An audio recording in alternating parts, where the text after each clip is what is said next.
19cbaseball.com is proud to support this segment of Do You Know the Rules? Each week, this segment touches on a different aspect of the rules of a particular era or many eras that may help us to interpret it a little bit better for those who come to see us play.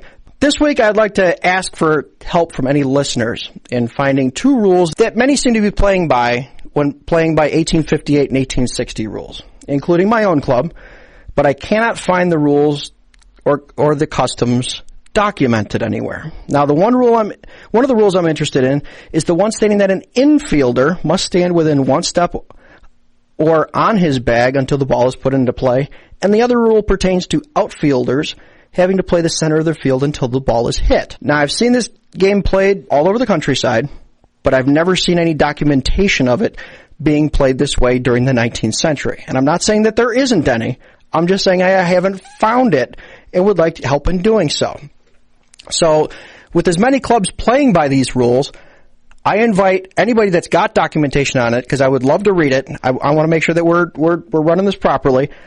Send it in, and I will get it on the broadcast so that we know where this information came from. And this week's Do You Know the Rules has been sponsored by 19cbaseball.com. Know the rules and get the ball that started it all at 19cbaseball.com.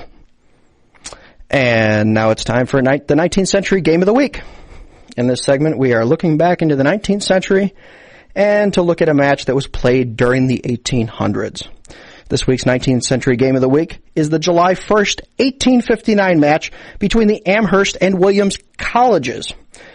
The country's first intercollegiate baseball game is played between the two colleges in Pittsfield, Massachusetts. The confrontation was fairly close until the fourth inning, when Amherst broke the game open and won 73-32.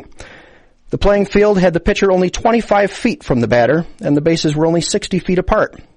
Each player, be they lucky or unlucky, were chosen by lottery from the school's enrollment in order to be a member of the two teams.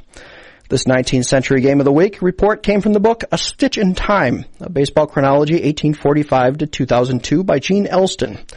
Tune in next week when we feature another match from the 19th century.